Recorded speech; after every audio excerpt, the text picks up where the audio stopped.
a January 9th meeting of the Commission, the Budget and Finance Commission to order. Could we start off with a roll call, please? Yes. Commissioner Marin? Here. Commissioner Yessi? Here. Commissioner Castle? Here. Commissioner Woodham? Here. Commissioner Samples? Here. Vice Chair, Allen? Oh, here. And Chair Sherbin? Here. Thank you. Could we have the Pledge of Allegiance? We all stand, please, and salute the flag. I pledge allegiance To the flag of the United States of America and to the republic for which it stands, one nation, under God, indivisible, with liberty and justice for all.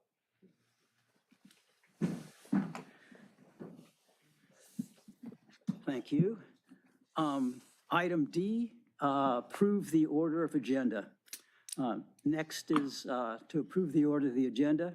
Is there a motion to approve the order of the agenda? So moved. Second. Thank you. Item E, the blue folder items. Do we have any blue folder items to add to the agenda tonight? There are no blue folder items. I think we were supposed to take a roll call for the agenda to approve. Oh, yes. Sorry. Pardon me. Could we have a roll call, please? Sure. Commissioner Marin? Aye. Commissioner Yessi? Aye. Commissioner Castle? Aye. Commissioner Woodham? Aye. Commissioner Samples? Aye. Vice Chair Allen? Aye. Chair Sherbin? Aye. Thank you. All approved. Excuse me. Go ahead. We can move on to the consent calendar. Okay. On the consent calendar, let's see, could we have an approval of the affidavit of posting for the regular Budget and Finance Commission meeting of December 12th, 2024? I move that we approve the consent calendar. Do we have a second? Second. Thank you. All in favor? Aye. Thank you. Then item G is excluded consent calendar items. Are there any items? No, we can actually skip to J1. Yeah, okay. No, we got to do public participation first. Oh, sorry. Sure. Is there any public speakers here that would like to speak or comment on consent? Any on the current item J1? Okay. Good, then. Sorry about that. There are no Zoom or Comments? Zoom comments as well. There are no Zoom comments, and we just checked. Good. Thank you. Then item J1, first of all, I'd like to thank my fellow commissioners for their trust in appointing me chairman of the Budget and Finance Commission. During the last few weeks, it's come to my attention that my pre-existing commitments are interfering with my desire to do the quality job that I know we'd all like to have. So I'm currently working as Director of Finance and Accounting for an aerospace electronics firm, 50 hours a week, plus doing some charity fundraising work. And then also, given the current political situation at the national level, I can see there's going to be a lot of initiatives that I'll be wanting to do during the next year related to gun violence, and also our single-payer medical initiatives that I personally would like to do. So consequently, I'd like to ask the commission to consider appointing our vice chairman, Commissioner Jasmine Allen, to the commissioner position. And then position. And perhaps exchanging it, I would exchange it with her, so I would be perhaps the vice chairperson. So if anyone would like, first of all, would Commissioner Allen, would you be interested in making that switch if the commission so desires? Yes. Do I have any other discussion items on that? Any other comments? No, no concerns on my end. Good. anyway, as I say, I will be happy to continue on in the vice chairman's role, and look forward to working with our new chairperson, Commissioner Allen. Is this something that we have to vote on, or can you just do it as an edict because you're the boss? Executive privilege? Shall we take a vote on it? I think that can't hurt, certainly. Let's go ahead and take a roll call vote then. Oh, just before you vote, we had a couple people walk in. Are there any public comments? Just in case. Okay, all good. So I move that we change we swap the two positions of chair and vice chair as was suggested. And do I have a second? And I guess the only other question is, when does this become effective? Tonight or next week? Next month? I would propose that it takes place beginning with the next meeting. Then I move that we make the exchange effective with our next meeting. Okay, I'll second. Roll call. All those in favor? We have a roll call. Those in favor? Oh, pardon me, all those in favor? Aye. Aye. Opposed? I could do a vote. Congratulations. What do you want to do? You want to do a roll call vote? Yeah. Yeah. Commissioner Marin. Aye. Commissioner Yessie. Aye. Commissioner Castle. Aye. Commissioner Woodham. Aye. Commissioner Samples. Aye. Vice Chair Allen, for Aye. now. And Chair Sherman. Aye. Thank you very much. Could we move on then to item J2, discussion of maintenance? Commissioner Allen had requested that we add this to our item, that we add this item to our agenda at our last meeting.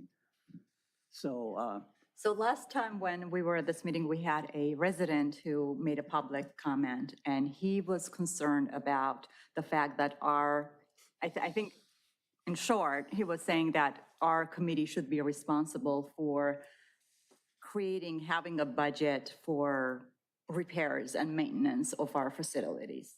I think that's a valid concern, so I want to discuss with the committee and see what is our responsibility. Should we have in our budget as a place for maintenance of our buildings? We do not currently have that. That's why we had to go and ask the residents to raise the taxes.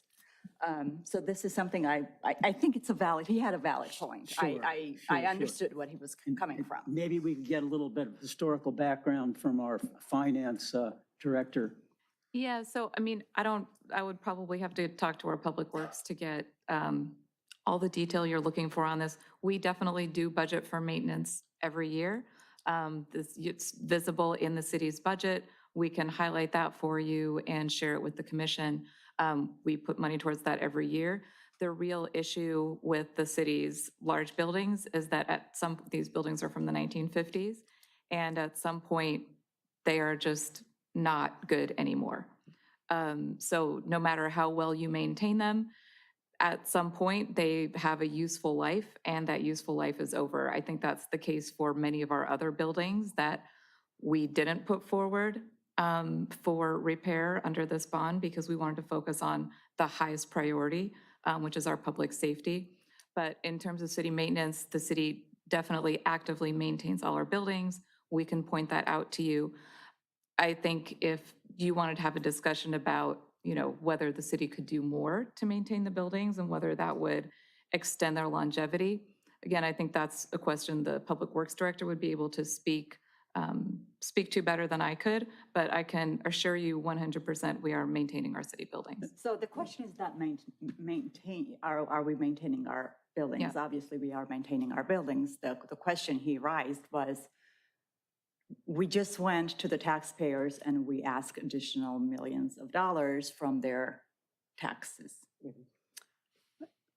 Shouldn't we already have that in a budget somewhere, or should? I think, to her point, I think it is in the budget on a yearly basis. And if you look at the line item by group, whether it's So it's public in a works or fire or police. I'm not talking about the maintenance, but I'm talking about if we need to replace a building So- from. There have been discussions about replacement even prior to this. That's a pretty much of a fundamental question between having what might be called a sinking fund, where you tax people currently for something that's going to be done in the future, or you use The general a reserve. bond issue which actually then is the equivalent to having people in as you're using the facility, paying it on a more current basis.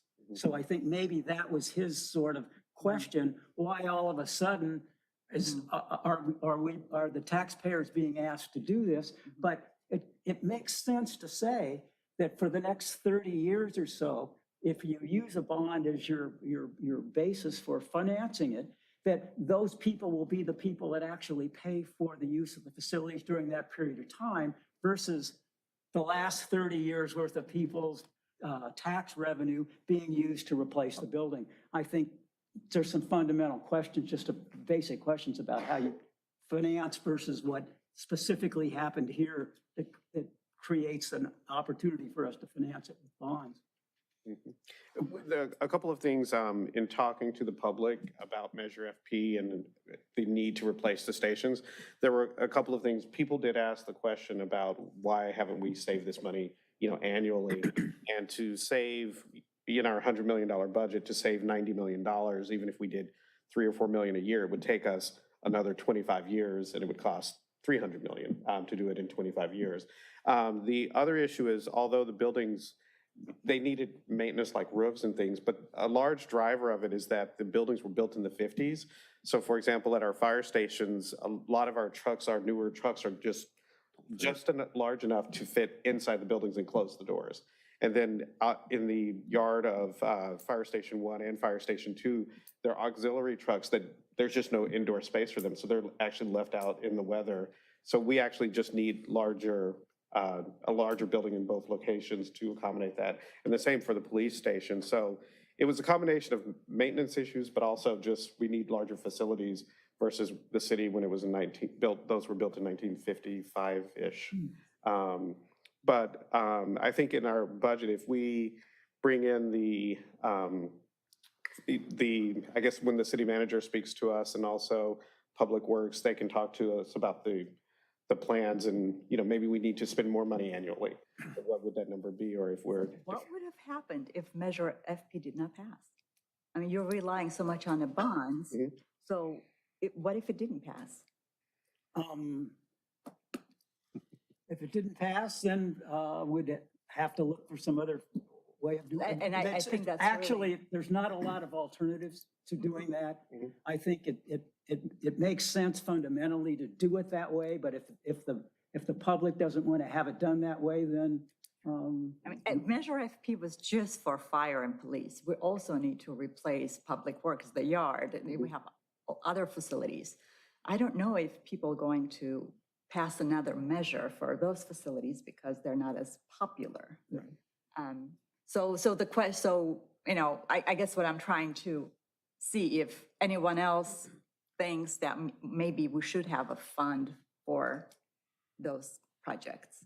Well, this is a problem that happens in all cities. As was brought up earlier, do you create a fund for future upgrades, or do you pay for it at the time that it goes into service and then pay for it for the next 30 years afterwards? And a lot of cities have a similar problem to ours, and that is that there was some very, very poor fiscal planning when it comes to these buildings. Not only are they too small for a lot of things that are going on, but they also haven't met the essential services requirements of public safety buildings for probably the last 25 years. And the fact that the city council, the city manager, and the rest of our organization made no plans and didn't even put away a part of the funds that were involved, I think it's a worthwhile discussion. Maybe we can't put away 100% of the funds that it takes to replace the building in 30 years. Maybe we can put away 35 or 40%. A down payment. Yeah, Or it might be a bigger discussion even in line with the emergency reserve that you brought up. So then Right. again, there's about how do you plan for the future and Right. one, things that are known, which is the obsolescence of a building over 25, 30 years versus, emergency reserve funds like they actually brought it up today around the fires. That does LA County have enough emergency reserve funds to fight these fires before federal or state other funds come in? So these are things that from a budgetary and fiscal perspective, we have to think about. Yeah. It'll also be good to find out what other cities are doing, so we can look for best practices. And if there is some something that we're not doing, that the other cities are doing, then I think that's worth looking into. I do not know any city that, right now, I haven't done a lot of research, but I think they're all unprepared. They're all reactive because that's the government and that's what we do in government, we react. And budgets are tight, and so you have to kind of make the decisions in terms of where you're gonna allocate your funds. They have a similar problem to the one we have.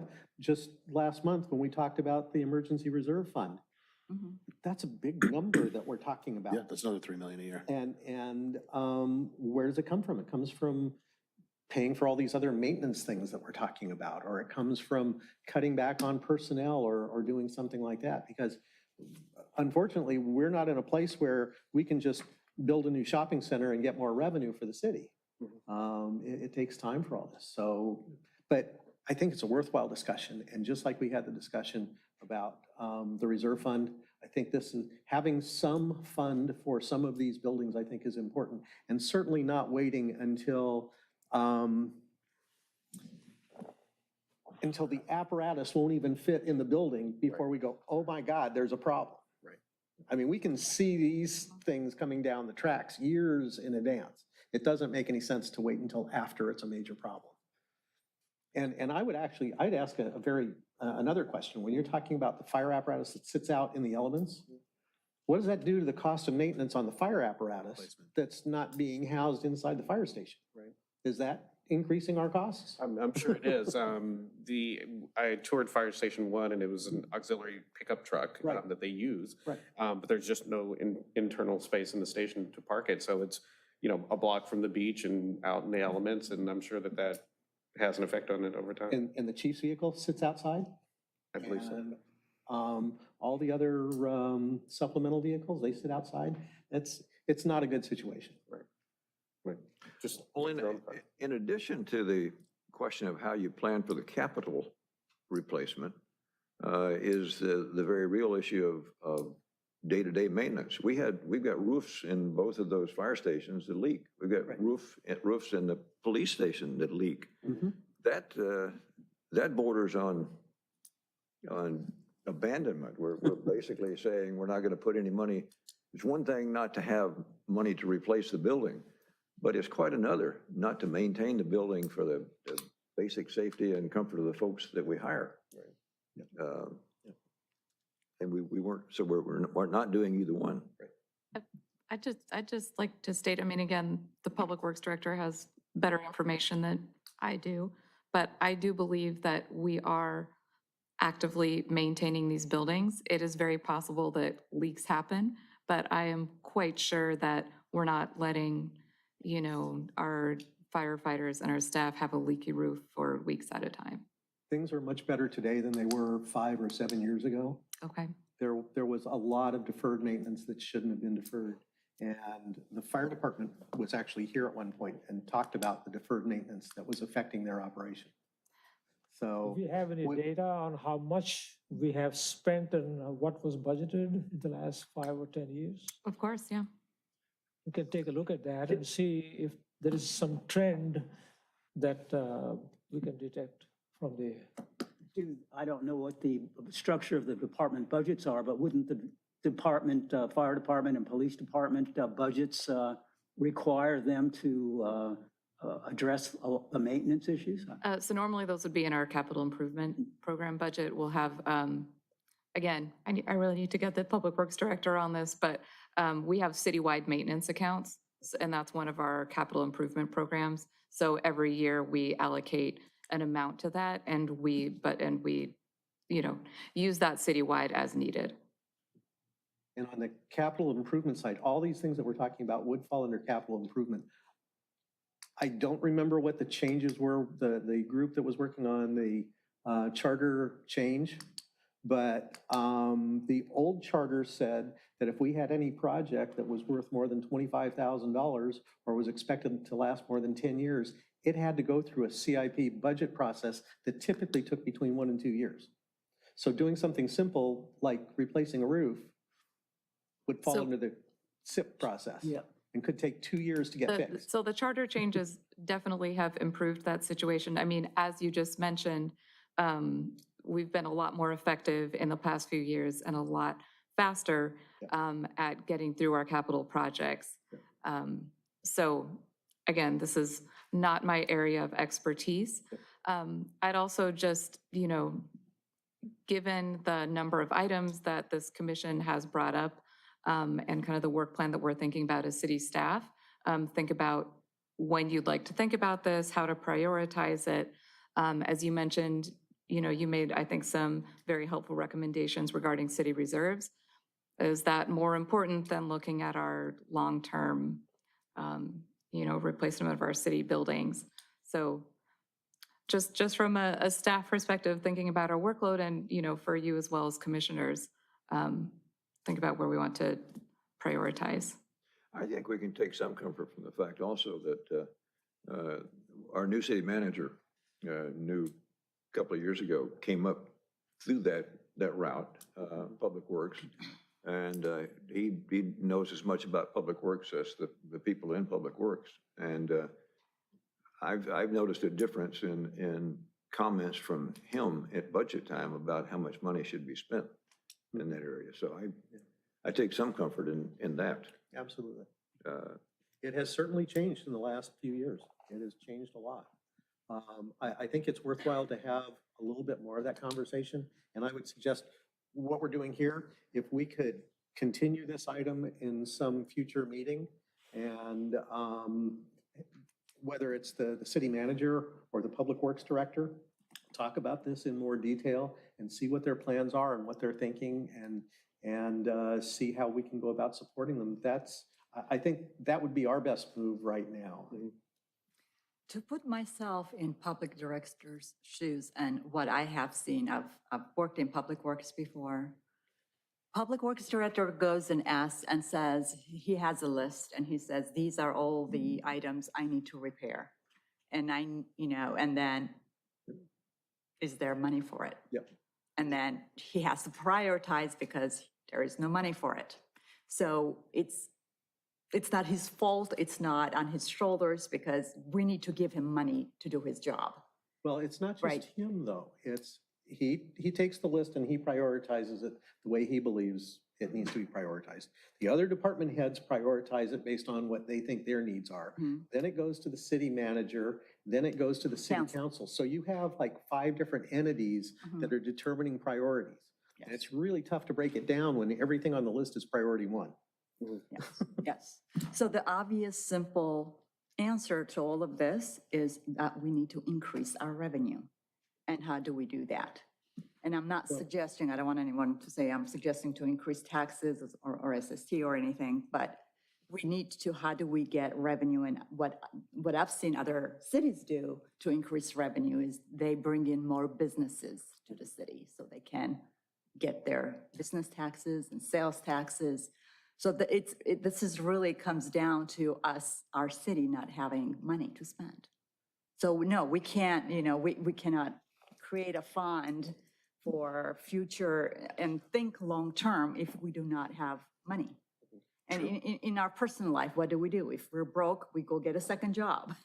I think We that's get a better hopefully the job. intent with the development of the Galleria Mall or the waterfront or the power plant, but those are longer term initiatives, to build businesses and drive more revenue into the city. So one thing we should start thinking is how much money will those entities bring, and start planning to put those funds away for certain things. Well, we've got 2 sides of the equation.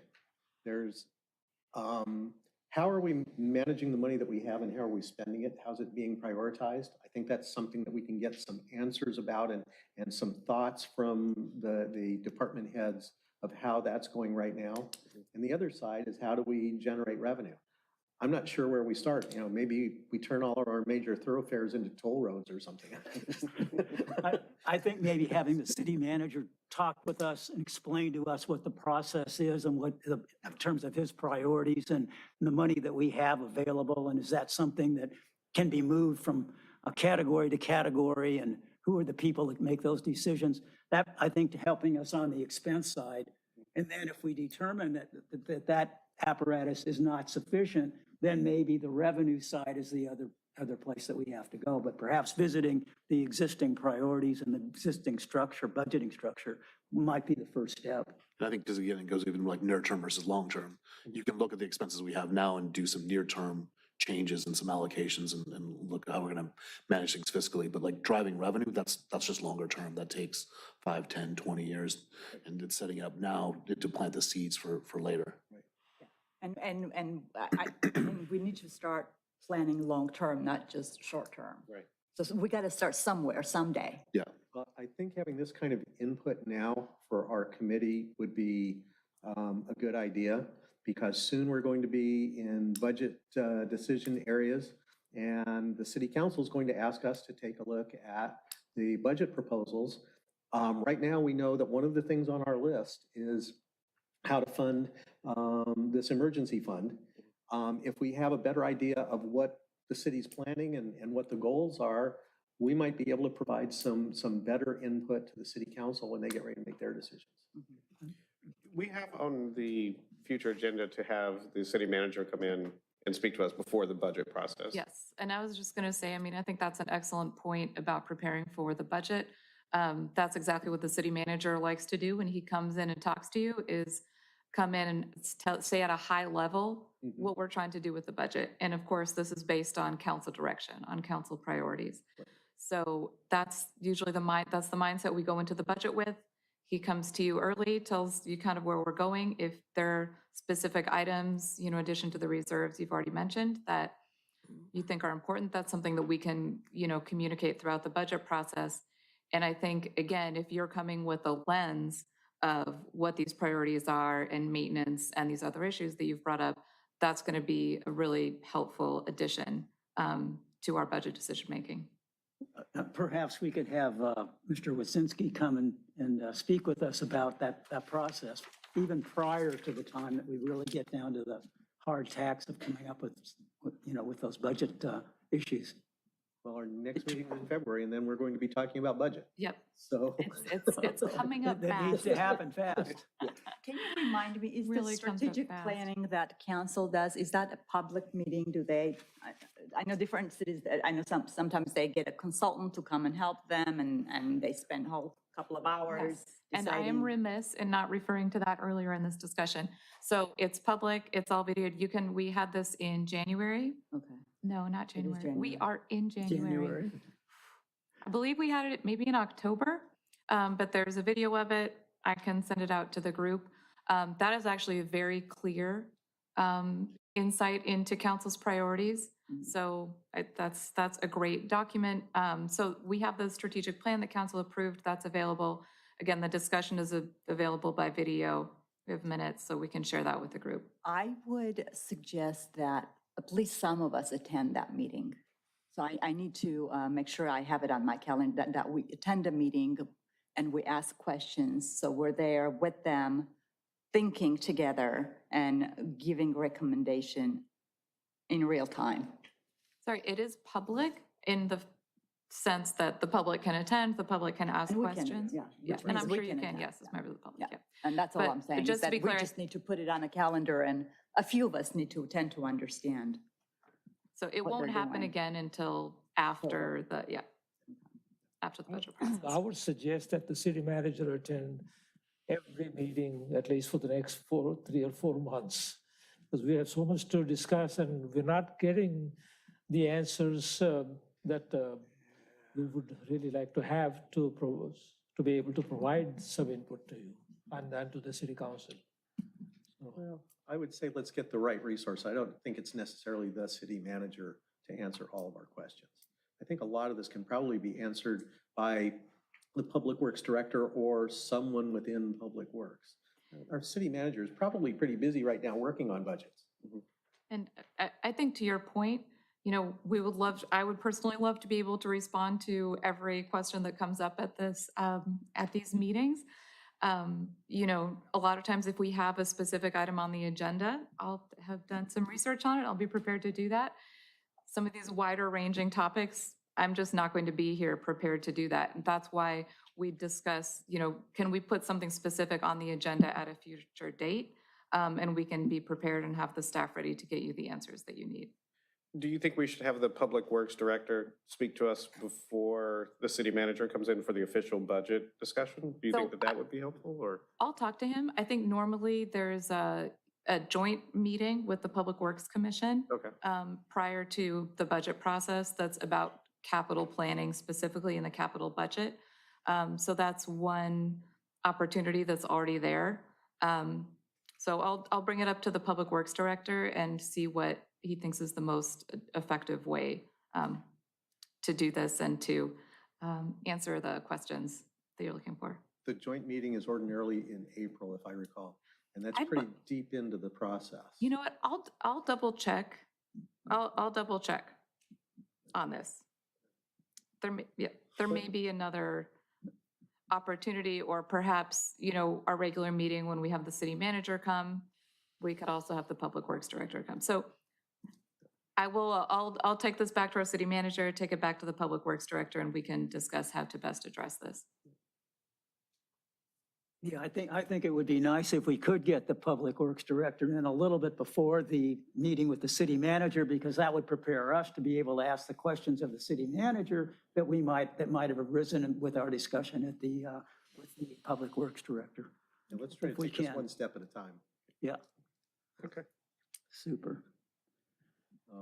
So I move that we table this item for the time being until we can get a representative, an appropriate representative from Public Works to discuss this item with us in preparation for our meeting with the city manager and going into the budget cycle. Oh, I just want to step in. There's no public comments at this time online and none in person. I second. And we need a So you have a roll call. motion. We, and a second. we just. You good? Okay. Commissioner Marin, Aye. Commissioner Jesse, Commissioner Castle, Aye. Commissioner Woodham, Aye. Commissioner Samples, Aye. Vice Chair Allen, Aye. and Chair Sherman. Aye. Thank you. Let's see, then we're going to be moving on to item J3, I think. The Measure FP, what the next steps for us are. And I think our Director of Finance is going to be answering that question for us. I will. Good evening again, Commissioners. We have a short presentation for you tonight. If you watched our December 17th City Council meeting, this will look very familiar to you. It is almost exactly the same presentation that we shared with them that night. The purpose of this was to give council and now to give to you a high-level overview of the city's kind of strategy and approach to implementing Measure FP, including some immediate next steps. So at that point, we asked council for, we're sharing them for information. We asked them for any input. Council was very supportive of staff's recommendations, including involving this commission. So I'll just go through this and I'll have time for questions and some commission action. So as you know, our Measure FP was approved November 5th, 71.4% of Redondo Beach voters. I'll just say again, we've heard from many consultants, we've heard from other cities that this is not a common thing to happen. This really expresses the Redondo Beach residents' strong value for our public safety and strong confidence in the city government to spend this effectively. So we're very excited about that opportunity and we plan to execute this very well. It's $93,350,000 general obligation bond measure. This is going to replace our fire stations 1 and 2, our main police station, and renovate our police annex.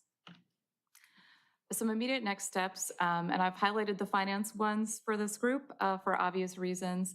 The first one, we've actually already issued an RFQ for a financial advisor to assist the city in all aspects of the bond issuance and management. So that's the, yeah. Since we've already sent it out, you can tell this is the highest priority to get this person on board right away. The financial advisor serves as a fiduciary for the city, acting in the city's best interest and kind of helping to manage the whole process and the team. Another immediate step we're looking at is to improve reimbursement resolution. We'll work on this with bond counsel once they're on board, but this is important for us to establish a basis for tracking our costs related to the bonds as we can recover those from the bonds. Yes. Yeah, Stephanie, a quick question. Sure. Item one, the financial advisor. Last time we did the bond issue, we used Cosmont Consulting yes. as the advisor. Are they no longer in the picture? They are, and we've asked them to participate in this process. We wanted to open it up and do a competitive process to select an advisor. Cosmont was already involved in a lot of the kind of pre-work with the pension obligation bonds at our last go-round, which I think is part of the reason that we brought them on, but we wanted to do a larger competitive process this time. Just something I know, they're very expensive. Do you know their hourly rate off the top of your head? I do not know. They're No, more expensive than attorneys. I'm sorry. They're even more expensive than, from the numbers I've seen from working with them previously. I mean, they were over $300 an hour, $450 an hour. So I am very happy that they went and are looking for an RFP for that. We'll also immediately, in other areas, so we have our finance side, and then we have the very large project management and construction side. So we'll also be looking to do an RFQ for a project or construction management firm. There are many different models for this. There's some detail in the report to council. This is, again, not, unfortunately, my area of expertise, but we are looking at there are some very large established firms that do this as a specialization, and we're looking at that from everyone we've talked to. Best practice is to bring on one of these construction management firms to help us manage the whole process. So has an architect been selected and designs No. for the building done? No, Why would you absolutely bring not. on a construction manager before you have a design? So again, these are firms to help us manage the overall process. These are not people who are going to necessarily construct the building. They are advisors. You meaning outside of the pure construction phase? Exactly, So that they're yes. going to help. It's prior to the design and construction phase. Prior to the design. I guess I'd have to see more detail. Makes no sense to me. I can actually, following this, I can take a look in our admin report because I think it explains it much better than I'm doing here today. But yes, we have not selected design, construction, any of this. Another immediate item that we're pursuing with our city attorney is selecting. Wait a minute. Yes. How did we come up with a $93 million budget for this if there's been no design work, no pre-work, and we're getting ready to start construction?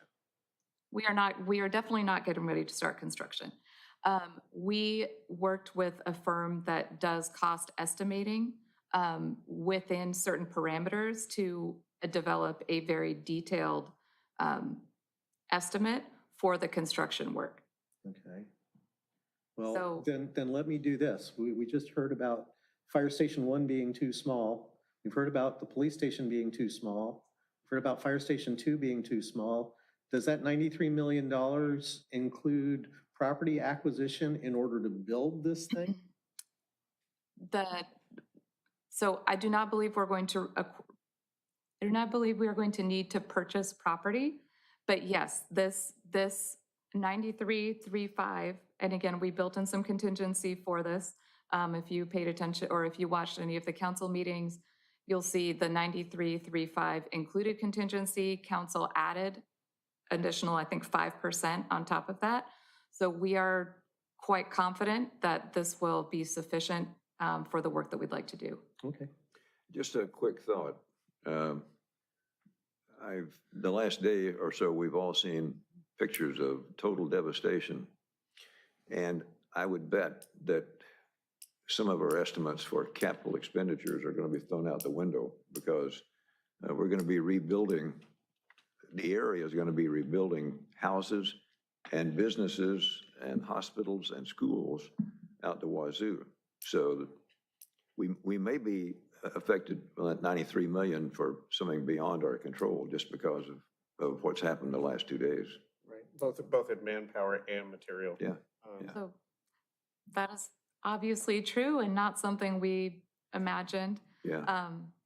But I want to say, as of 3 days ago. Yeah. the city council, they had a large contingency because there were, design issues that could potentially come up. But I want to say it was a large contingency for the construction project, like 15 or 20% more than the actual estimate from the firm that prepared it. So there's a lot of wiggle room, but again, no one was preparing for, what Hopefully happened. that covers it.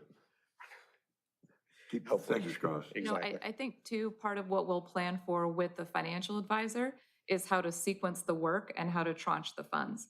So for example, if we think there's going to be a huge spike in construction costs in the next however long a time, we can say, you know what, we'll issue a small tranche of the bonds to begin with to do the design work. Maybe we can put off a lot of that larger construction till costs have calmed down a little bit. So these are some of the things that we would work with both the construction management advisor and our financial advisor. So also we'll be selecting bond counsel. We'll select bond counsel.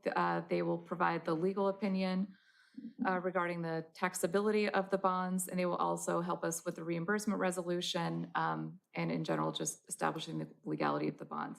Something else we brought up to City Council that they were very supportive of is to establish a special project manager position in addition to existing city staff to kind of serve as a point person to manage this whole project. There are a couple important things about that. One is that existing city staff have jobs and they are full-time jobs, and managing $93 million is kind of a full-time job. So we want to make sure that we have someone to be really proactive, to do everything related to this work, and without having other work suffer. Another point is that we'd like that person to be within the city manager's office. We have a lot of stakeholders here. We have our police, we have our fire, we have our public works.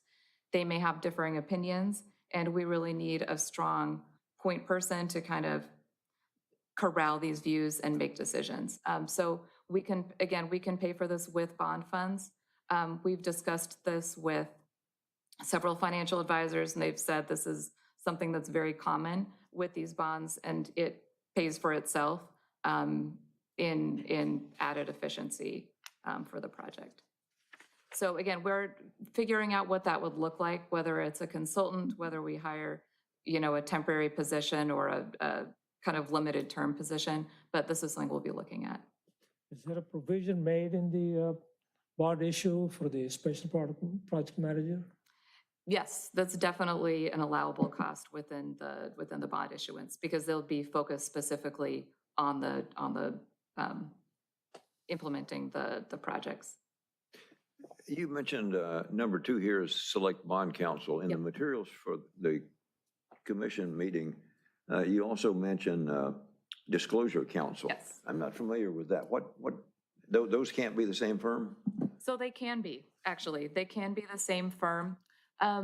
Disclosure counsel just does slightly different things. A lot of times they deal specifically with the closing. So they deal, I think I put it in there, but they issue a couple of opinions with the closing.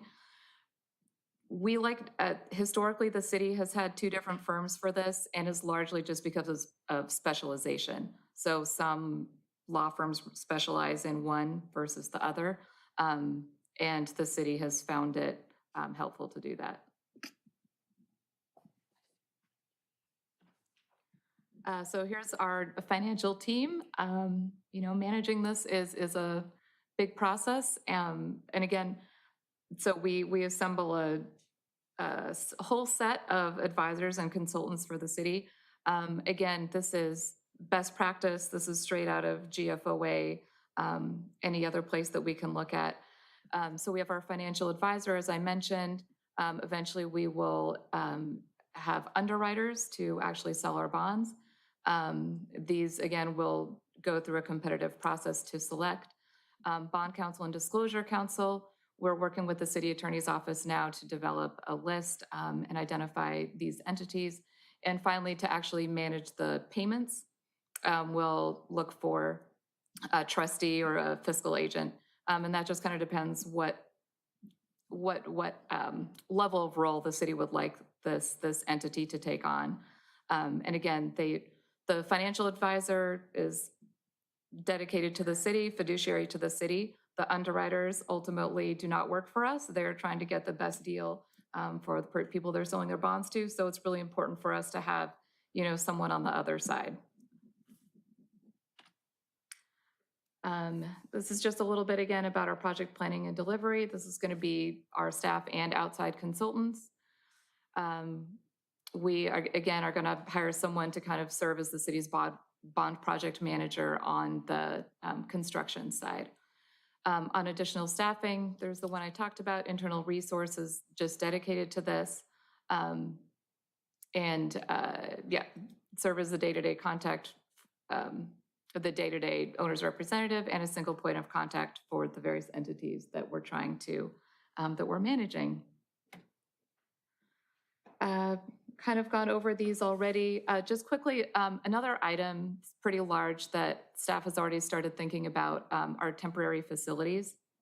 So this is obviously very important for our public safety. So we've already started thinking about where are the best places to move these services temporarily during construction. So again, we'll work with our IT departments, police, fire, public works to figure out the best places for those and just work out the best timing for moving these services. To that point, have you thought about this far enough to know whether, would you do both fire stations at the same time or sequence them one after the other so that you keep one in its current facility? So I think we're still thinking about that. I think the current idea is to do one at a time. But yeah, this is something that we're thinking about in terms of what can we move the most easily, what might take longer for us to build a facility for people to be in. So again, we'll work with our construction advisors on that as well. And then finally, we plan to establish a bond oversight committee. This is actually a provision that we put in the bond language in case the statewide proposition passed that would have lowered the voting threshold for these bonding measures to 55%. That measure did not pass at the statewide level, but we still have the language in our resolution, and we thought it's an important part of this to establish accountability to the Redondo Beach residents. So we looked at many examples of this. In your report, you can see a resolution or the structure of another bond oversight committee, just as an example. The majority of these tend to be for schools because, schools issue a lot more of these bonds. But so we are proposing setting up a bond oversight committee. We're recommending they're appointed by mayor and council, and just to be really clear that they focus exclusively on expenditure of funds. So they are there to make sure that the city spends the funds as required in the bond resolution, that we're spending funds effectively. So they won't be making decisions on design or operations or how we do the construction contract. They're specifically there to focus on our bond spending. So, and in terms of timing, the bond oversight committee isn't as immediate, but we would like to get that in place before we issue the bonds. So and you know what, I realized I forgot to say anything about timing here. I think it was in the report, but our general, very high level plan for the moment, again, we're gonna prioritize our financial advisor and our bond counsel. We hope to get those entities on board in February, before the end of February. And tentatively, our thought is to issue the bonds in the summer. But again, as we've seen, the situation really changes daily here. So something we'll work on once we get our financial advisor on board to establish the timing and, think about how we want to issue the bonds as well. If we do one tranche, we're planning to do several tranches, things like that. So our recommendation for this commission to receive and file this report, and most importantly, We're really looking forward to this commission's expertise when we're selecting the members of our financing team. So we're asking you tonight to choose a member of your group to serve on the review panels for our financing team. So that's it. Thank you, Director Meyer. Shall we open up the discussion to identify someone that might be appropriate to have on the commission, or on the committee? Traditionally, you guys always choose the chair. I think last time, Commissioner Castle, or Chair Castle at the time, you helped them with the audit. That was Right. for the audit Yeah. committee, but I think that this, I mean, and that was just interviewing a few firms. I think that this probably requires a little bit more expertise than I have in that particular area. I'd like to suggest maybe that Commissioner Woodham might be more appropriate than myself for that role. Would you Would be, you be willing to Sure, function in that role? sure. and you were on the pension liability bond Yeah. committee, the subcommittee that was formed by the commission back then? That's right, yeah. Good. Do you need to do a roll call on this, or? Oh, hold on, we'll ask for public comment. So there's no comments online and there is no comments in person. So, Most likely there's be a nomination and then a second, then we would do a roll call vote. so I would move that we make Commissioner Woodham our designee for the committee. Can I have a second? Second. Commissioner Marin? Aye. Commissioner Yessie? Commissioner Castle? Aye. Commissioner Woodham? Aye. Commissioner Samples? Aye. Vice Chair Allen? Aye. Chair Sherbin? Aye. It passes. Very good. Thanks. Then I think we're on item K, are we? Or Or was- pardon me, we need was a there anything- separate to receive and Now we file just this receive report. and Okay. file, right? So I move that we receive and file this report. Second. from Finance Department. Second. Commissioner Marin? Aye. Commissioner Yessie? Aye. Commissioner Castle? Aye. Commissioner Woodham? Aye. Commissioner Samples? Aye. Vice Chair Allen? Aye. Chair Sherbin? Aye. It passes. Good. I guess now then, do we have any items or referrals to staff? Any future commission agenda topics? I'd like to go back and revisit something that this commission has brought up several times. We yet do not have a consolidated cost of what we're doing to deal with our homeless situation. And I would still like to see that before we go into budget hearings, to find out what it really has been costing, like the 3-year total cost of servicing our homeless population. That's police, fire, public works, the city attorney's office, consolidated in one place. And if we could also, I think we get specific grants for various parts of that, if we could see, what those grants are and what they total as well. So if we can have it on the agenda, that way we'll certainly talk. I'll just mention, I did actually discuss this with our city manager, since the commission has brought this up several times. So we'll discuss this internally. It is, again, it's kind of one of a mounting list of items that we need to pull resources together to look at.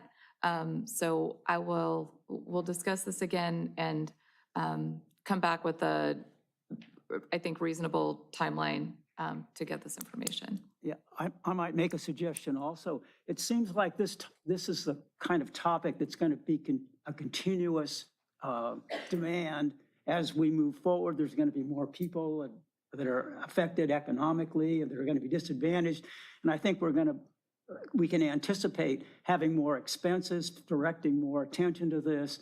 And I'd like to say that if we don't currently have the architecture, the accounting architecture within the finance department, I can appreciate that this is an issue that's cross-departmental.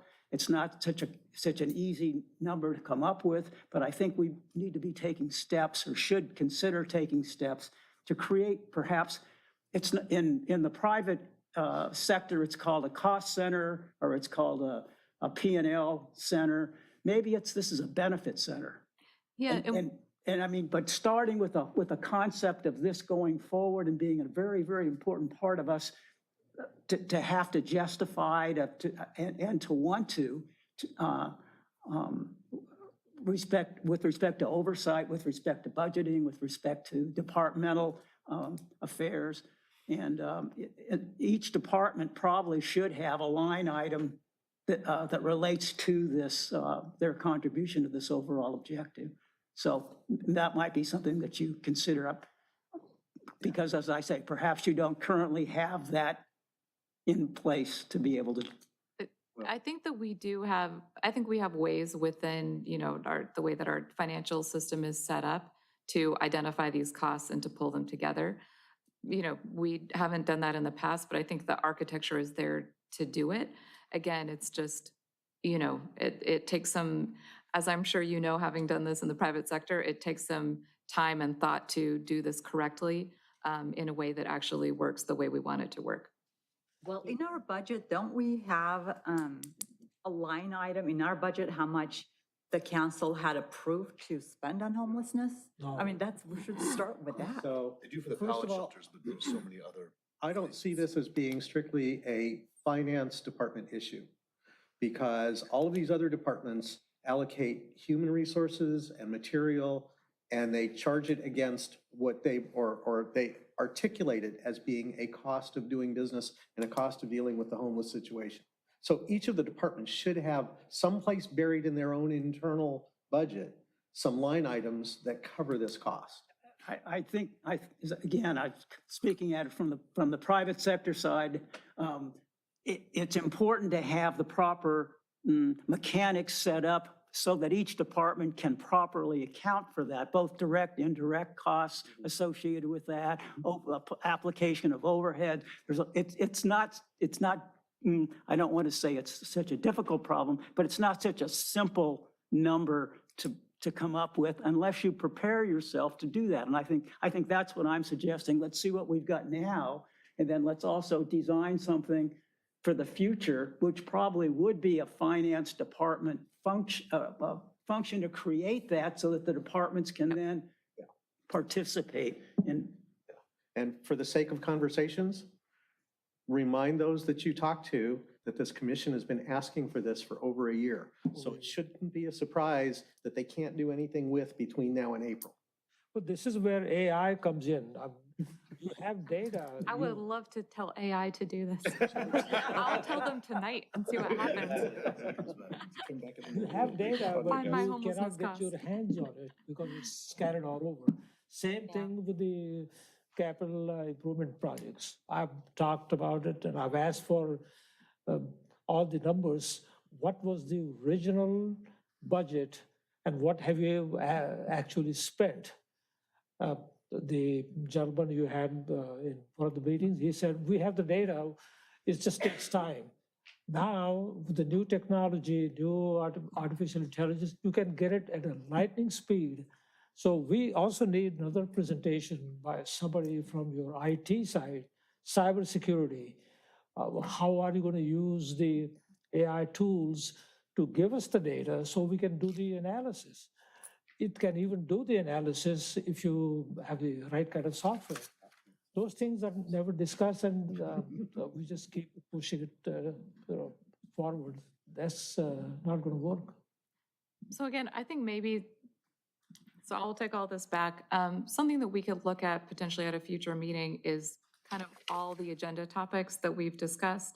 So we have the homelessness reserves, future buildings, cybersecurity, looking at our schedule, knowing the other items that this commission already is invested in, and just again, see how best to sequence it and where to best focus your time and our time.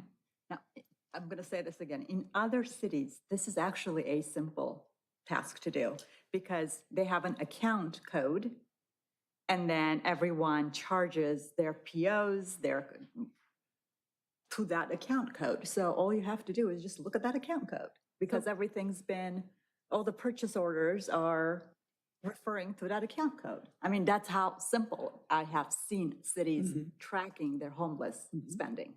Well, So the, when you're saying it's not that simple, and Stephanie's saying it's very complicated, it's gonna take a lot of time to just get that number, I have no clue well, how. our city manager and our fire department and our police department, most of their costs have to do with personnel.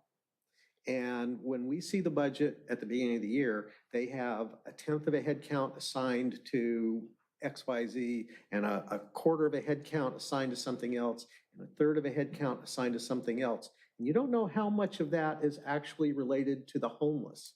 But there are these little pieces of head counts and it's pieces of man years. And it's tens of thousands of dollars to pay those guys for a man year. And it adds up. And we don't So get to ask them how many see hours what's the of total your work was cost. for homelessness. So, and that's the point, because the fire department, the police department, the city attorney's office, city attorney has at least one staff member that's almost dedicated to this. I believe it's one, maybe it's more than I one. think it's one. I think that person may be grant funded. Budget for Yeah. a second person. And I mean, there are costs to do all these things. There are costs to transport these people. Somebody is accounting for those costs when they ask for budget at the beginning of every year. It just doesn't get rolled up to a single number That's the across all the departments. And it may be that the police department calls it homeless and the fire department calls it citizen preparedness. So we can't put the two together. I will also just say, we prepare our budgets on a line item basis.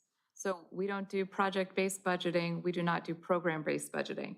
If we did that, that's where you would see things like citizens oversight or homelessness, or that's not the type of budgeting that the city does. We do line item budgets. So we have our personnel, we have our contracts, we have our maintenance, we have, right? So that's just not the way that our structure is set up. Again, it's not that we couldn't do it. That's just not the way that the city has set up. And Vice Chair Allen, if you have an example of a city that you've seen that does this in a way that you like, I would welcome seeing that, and we can look at that as an example. One of the council meetings in Torrance, the council member asked directly, how much did you spend? How much does it cost to basically save a person from homelessness per person? And the staff, and I'm not in that department, they were able to just say it cost them $40,000 per homeless. Well, That, I am very impressed by them. That's why I'm kind of like. We're not trying to beat up on you. Because No, we I don't- understand I you're don't- the messenger in this. Yeah. But in order for any of these departments to come up with that line item budget that you're talking about and roll it up to the city, you don't have visibility into every item that they're putting together. They sit down with their own We have a spreadsheets decent and actually say, this visibility. is how many people we have, and this is what they're doing, and this is what we're assigning it to, and then it rolls up to the city budget.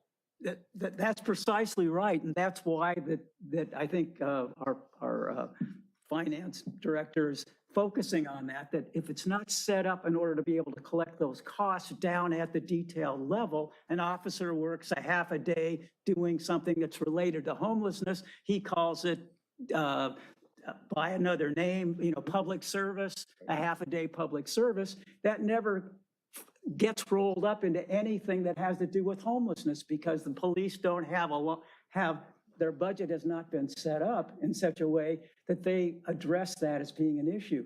But if we create that, as I suggested, if we create that as a cost element and structure it back down to the department level, so that when that police officer spends a half a day working on whatever their homeless terminology is, then that can get rolled up. But until that happens, it gets considered to be community service for a half a day. So that cost doesn't really find its way up to the level that we need to collect the cost at. I would also say, just as with any of these things, you have a simple way to do it and you have a complicated way to do it. And simple is going to be fast and less accurate, and complicated is going to take a while and get you a lot of detail. So, I mean, if we just wanted to look at specific contracts, the people in the city attorney's office, the grants, that's not difficult, right? We know what all of those are. Those are the obvious things. If what we're looking at is X percentage of X number of staff time plus, other things that could be sprinkled throughout the budget. Again, it's not that the data is not there. It's not that we don't know. It's that that's just not how our budget is structured. So it takes a little while to put together. And there's also a cost benefit, right? So if we're telling our police officers, hey, you need to track every hour that you're spending on homelessness, and then when you fill out your timesheet, you need to make sure to take this drop down and fill in 18 boxes to allocate your time. I mean, that's a cost as well, right? So again, I think it's just looking at the data and figuring out what is the best way to set it up to get the information we're looking for. So I think certainly the difference that I'm thinking about here is when the police department assigns officers to the mall for security, they know how many people are assigned on that shift, and they put that in their budget and say, we're going to assign X number of people to the mall every day, and that becomes part of their budget. Whether those people actually charge those hours to that particular job doesn't make any difference. We're saying, what are the departments budgeting for dealing with the homeless situation? Whether it's police security at the pallet shelter village, or it's public works cleaning out the sewers in the pallet village, whatever it is, how many people are they putting on this? How much is it costing? I understand. One thing I'd like to Just point, initially get the simple Yeah. version. Can we at least get the simple version? Right now, we have nothing. So if we can Right. get the simple roll up, it's better than what we've got. Right. Plus or minus 20%. Yeah, I'd go for that. one thing I'd like to point out, on October 29th last year, LA Times had this article, how Redondo Beach brought its homeless numbers to functionally zero. So they must have some data to come to this conclusion. If so, what is the data, and where did they get it, or how did they get it? We will find out. It's been 3 months. Before we do budget recommendations. I will come back to the commission. Not only is your plate full, but you've got numerous plates that sound like they're full.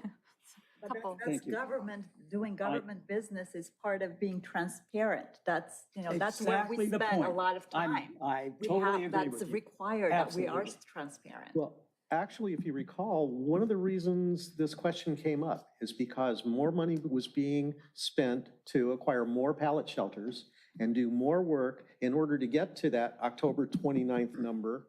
And we started asking, how much is this costing? How much of it is grant funded? And what happens if the grant funding goes away? And that's exactly where I'm coming from, because with all these other things going on, are we going to have grant funds to pay for this next year? I mean, I can tell you specifically that our pallet shelter is all grant funded. Yes. But again, to his point, is it $500,000? Is it $1 million? Is it $5 million? I mean, it's not 5, I'm sure, but we don't exactly know how the much order of it costs. magnitude, and if the grants aren't funded from the state, and we suddenly have to come up with money to either, fund it or take it away from other CIP projects, we're just trying to get ahead of that before we're forced And- into that. If it's understand. $50,000, we can absorb it. Right, If it's 500 million, we're stuck. right. It is not 500 million. Well, we don't know. But we- That's why I'm gonna, we're I'm gonna make that, I'm gonna boldly make that statement. Well, one thing I hear time and again is that you have data, but it's difficult to get it. And this is why I think we still need to look at some data analytics, AI, and some tools which are available. Everyone else is using them, but we're not using them. I would love to do that. Again, I think finding the right tools, making sure they work with the systems that we have, making sure they're integrated, making sure it doesn't take more time to use them than it does to, than the value we get from them.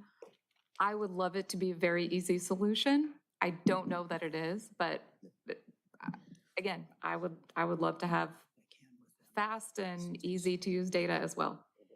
Can we get somebody who is in charge of IT, come here, make a presentation? So I think we can do that. I've talked to our IT director as well about coming and doing a presentation for We this need that commission. person.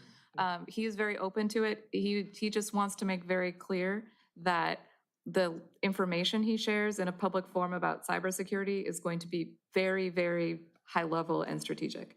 More than Because cybersecurity, he I'm cannot, looking at the data collection and analysis.